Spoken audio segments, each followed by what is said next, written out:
C'est avec un profond sentiment de responsabilité et d'unité que je m'adresse à vous aujourd'hui, alors que nous nous réunissons pour exprimer notre ferme opposition à l'antisémitisme. En tant que président de l'Association des maires et adjoints et président de l'intercommunalité de la Sarthe, je porte la voix de tous les élus sartois qui ressentaient le devoir de défendre les valeurs fondamentales de tolérance, d'inclusion et de respect qui sont au cœur de notre société. Au lendemain de commémoration du 11 novembre, il est extrêmement douloureux de constater que nous devons de nouveau nous battre contre l'antisémitisme en France. En effet, en moins d'un mois, la France a été frappée par plus de 1000 actes antisémites contre environ 400 en 2022. Il y a presque 80 ans, nous découvrions l'horreur de la Shoah et l'on pleurait 6 millions de vies. Toutes les voix s'étaient unies en un cri « Plus jamais ça ». Et voilà qu'aujourd'hui, l'horreur ressurgit, les croix gammées reviennent souiller nos murs, nos morts, et cela à nouveau, nos vivants. Face à la recrudescence des actes antisémites, le président du Sénat, Gérard Larcher, et la présidente de l'Assemblée nationale, Yaël Braun-Pivet, ont appelé les Français à une marche civique à Paris le 12 novembre. Votre présence ici symbolise notre détermination à lutter contre l'antisémitisme et j'invite tous ceux qui le peuvent à participer massivement à la marche qui se tiendra à Paris cet après-midi. D'ores et déjà, je vous remercie pour votre présence ici ce matin. Notre rassemblement s'inscrit dans cette démarche collective visant à affirmer notre attachement à ces principes essentiels, tolérance, inclusion et respect. L'antisémitisme, par sa nature insidieuse, menace non seulement nos concitoyens de confession juive, mais également l'unité même de notre nation. Nous devons, en tant que citoyens engagés, défendre cette unité et rejeter avec force toute forme de haine et de discrimination. Nous sommes ici, main dans la main, pour déclarer haut et fort que la haine n'a pas de place parmi nous. Nous rejetons catégoriquement toute forme de discrimination et nous nous engageons à créer un environnement où chacun se sent en sécurité, respecté et accepté, quelle que soit son origine, sa religion ou son parcours. En ce moment critique, nous devons réaffirmer notre attachement indéfectible à la laïcité, à la liberté et à la justice. Ces valeurs sont le socle de notre société et doivent guider nos actions au quotidien. En rassemblant nos voix aujourd'hui, nous envoyons un message fort. L'unité et la solidarité sont nos remparts contre l'obscurité de l'antisémitisme. Car l'antisémitisme n'est pas l'affaire de quelques-uns. Ce ne sont pas juste des actes décorrélés les uns des autres. L'antisémitisme, c'est tout simplement la haine de l'autre. Et l'autre peut avoir de multiples visages. La haine du juif est une haine qui dit à la fois la haine du communiste et du capitaliste, la haine des forces extérieures et de l'ennemi de l'intérieur. Il s'agit d'une terrible addition. L'antisémitisme a pris tous les visages, s'est nourri de tous les extrêmes. En acceptant qu'il s'agit de la haine de l'autre, l'antisémitisme devient le problème de la République, car il surgit accompagné d'un cortège de toutes les autres haines. Haine contre les musulmans, racisme sous toutes ses formes, actes anti-LGBT, etc. Toutes les haines se réveillent avec lui contre les élus, contre l'autorité, contre le parlementarisme, contre le sacré, les églises et toutes les religions, contre ce qui nous a fait. Et c'est pour cela que nous ne pouvions pas rester sans rien faire. Au-delà de ce rassemblement, il est impératif que chacun de nous, en tant que membre actif de cette société, contribue à éduquer, de sensibiliser et promouvoir la compréhension mutuelle. L'éradication de l'antisémitisme nécessite un effort collectif et en tant que représentants de nos communautés, nous avons la responsabilité de guider cette transformation. Nous ne sommes pas ici pour faire une simple déclaration de principe. C'est un acte concret pour montrer que nous sommes unis contre l'obscurité de l'antisémitisme. Nous sommes ici pour élever nos voix, pour éduquer, pour sensibiliser et pour créer un changement positif et pour réaffirmer notre pleine conscience que cela fait partie de notre rôle d'élu et notre rôle de citoyen français. Ensemble, nous devons tracer la voie vers un avenir où la diversité est célébrée et où l'antisémitisme n'a pas sa place. Ce n'est pas à nous de poursuivre ou de punir les auteurs de ces actes, mais en tant qu'élus, c'est à nous d'éduquer, d'être vigilants et d'accompagner nos administrés. Il ne faut jamais perdre de vue le temps long de l'éducation, de la culture, de l'élévation morale et spirituelle de tous, car ce que nous vivons aujourd'hui dans notre société, dans notre pays, dit beaucoup de nos propres échecs dans le passé. Si l'histoire a montré que la connaissance n'était jamais un antidote parfait contre la haine, nous savons que l'ignorance, à coup sûr, est un terreau fertile. Ainsi, nous devons, accompagner nos instituteurs, nos professeurs et tous les agents qui travaillent dans le secteur de la culture et de la pédagogie, qui font tous preuve d'un engagement exemplaire. Nous devons les aider à construire le monde de demain, un monde où je n'aurai plus besoin de faire de ce discours. En conclusion, je vous appelle à rester vigilants et engagés. Ensemble, en tant que Nations Unies, nous pouvons surmonter les défis qui menacent notre cohésion.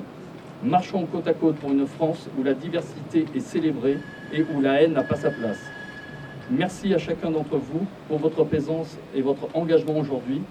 Notre action commune témoigne de notre détermination à construire un avenir fondé sur la justice, la tolérance et le respect mutuel. Merci.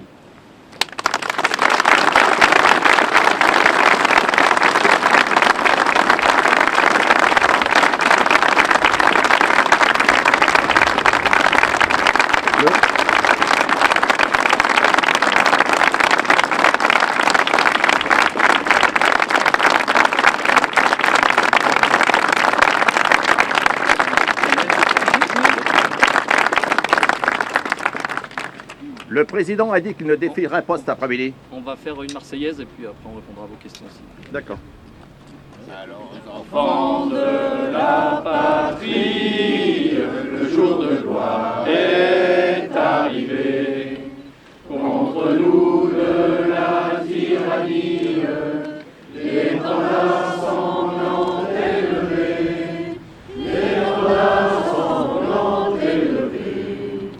Rendez-vous dans nos campagnes, mugir ces féroces soldats qui viennent jusque dans nos bras, égorger nos fils et nos compagnes.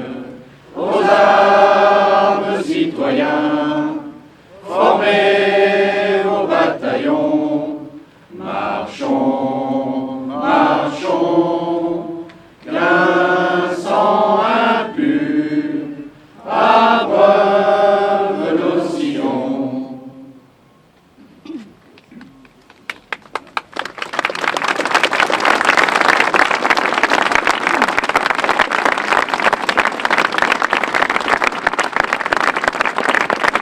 La question peut être posée. Est-ce que vous pouvez répondre à la question? Sur Sur l'annonce du président de la République. C'est à lui de répondre. Il a répondu. Ouais, mais votre avis.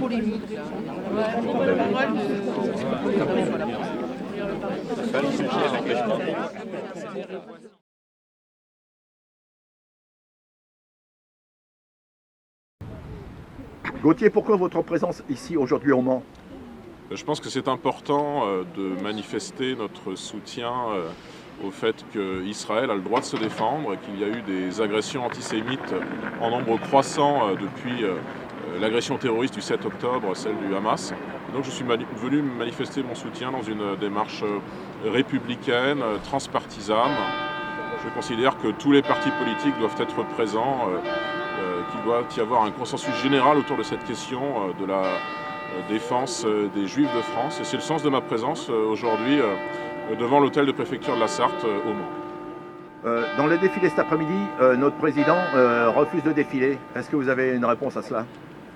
Je ne sais pas si c'est le rôle du président de la République de défiler dans une manifestation. On a assez peu vu ça dans l'histoire de France. Même si M. Mitterrand l'avait fait en 1990, à mon avis, pour de très mauvaises raisons. Alors je ne sais pas si M. Macron aurait dû défiler.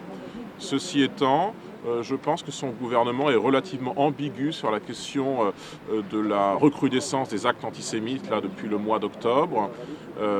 Voilà, il y a des ambiguïtés qui ne sont pas tout à fait levées parce qu'il y a des ministres du gouvernement de M. Macron qui viennent de la gauche socialiste après tout. Donc ils ont peut-être une forme de, je dirais, de prévenance à l'électorat à l'égard de certaines communautés qui peuvent être hostiles aux Juifs de France. Je pense que Emmanuel Macron ne fait pas assez pour la défense des Juifs dans notre pays. Alors je ne pense pas et je ne dis pas qu'il aurait dû manifester, mais tant pis, nous sommes là à sa place. C'est vrai qu'en 2015, il y avait eu ce grand consensus national, cette communion nationale après le drame de Charlie Hebdo, de l'hypercacher. On avait vu effectivement le président Hollande en exercice avec d'autres chefs d'État, l'ancien président Sarkozy, faire ce grand geste de communion nationale, ce grand rassemblement à Paris. Alors c'est certainement dommage que M. Macron ne défile pas cet après-midi à Paris. Je ne sais pas tout à fait si c'est son rôle, mais peut-être que la circonstance exceptionnelle à la fois de l'agression du Hamas en Israël et puis de la recrudescence des actes antisémites à Paris mais aussi en province, peut-être que ça aurait dû légitimer la présence exceptionnelle du président de la République pour affirmer qu'il est le garant des intérêts moraux et matériels des Juifs de France, mais de tous les Français au fond.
Autre chose à dire?